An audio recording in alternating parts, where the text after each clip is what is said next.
What's good, fam? We're back, and today's episode is nothing short of wild.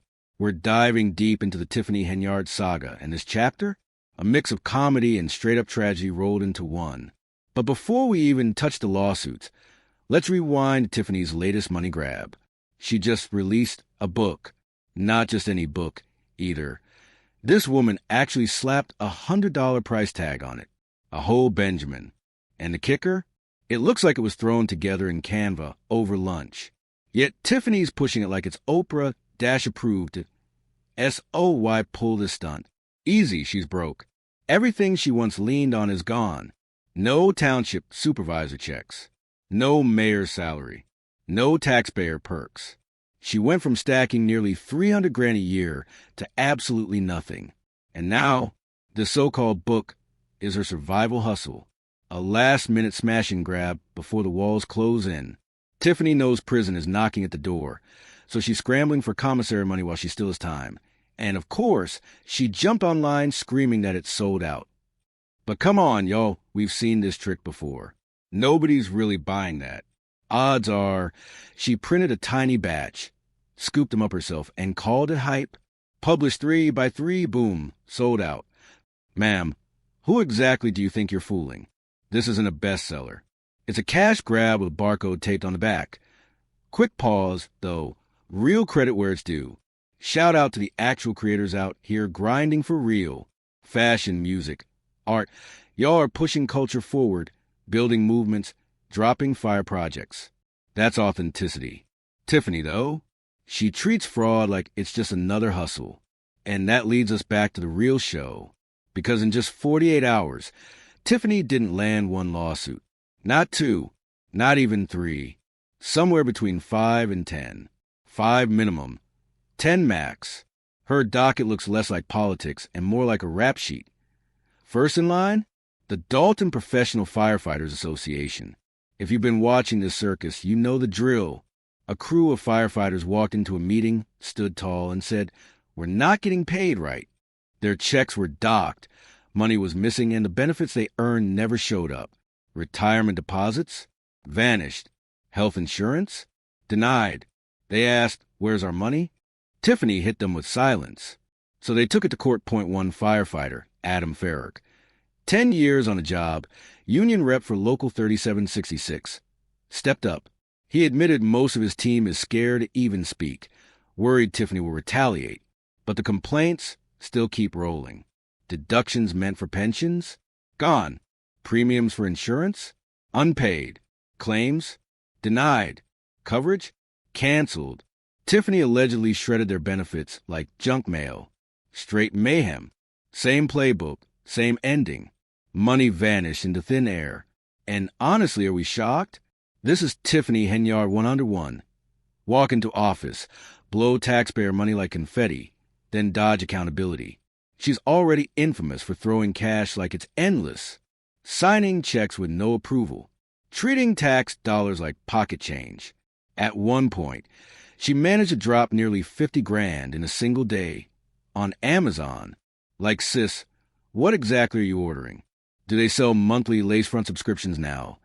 And that's just lawsuit number 1, because the dominoes kept falling. Next up, David Duval. Ring a bell? He used to head the fire union, until Tiffany booted him, tossed him clean out. Now, he's back, and he's coming with a lawsuit of his own. The case is already locked in for July 1st. And here's the kicker. That's the exact same day the firefighters' case hits court. 2 lawsuits. Same day. Pure chaos waiting to unfold. But hold on. It gets even wilder. Lawsuit number 3, the Edgar County Watchdogs. And their hearing date? You guessed it, July 1st. That makes 3 separate cases in a single day. Tiffany's about to be sprinting through courtrooms like it's the Olympic trials. And if she misses even one, that's contempt. No excuses, no stalling. Straight to jail. Why are the watchdogs suing? Simple.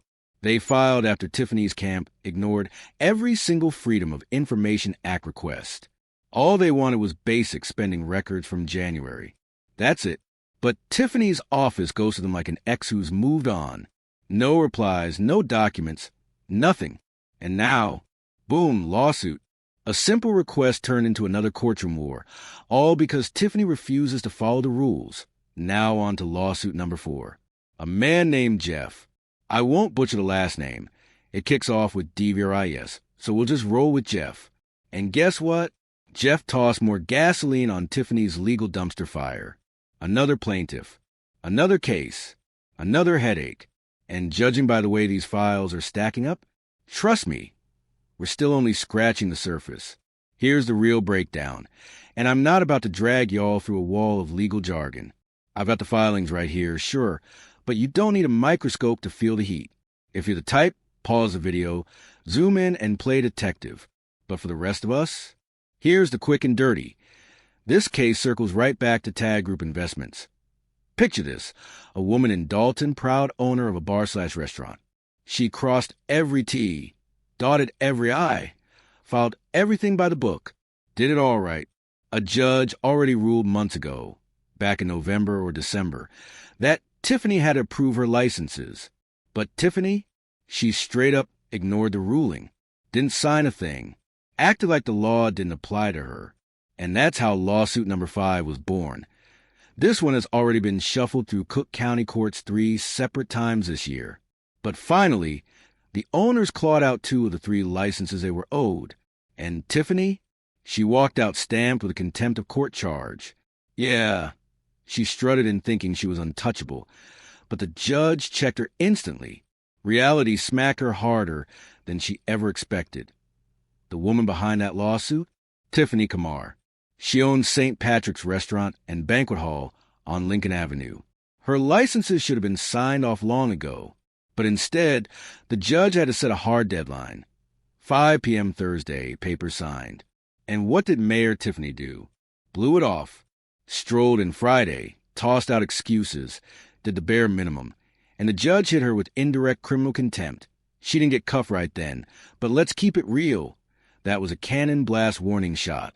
A clear sign her empire was crumbling. And this right here? Exactly why checks and balances exist. No one person should ever hold unchecked power.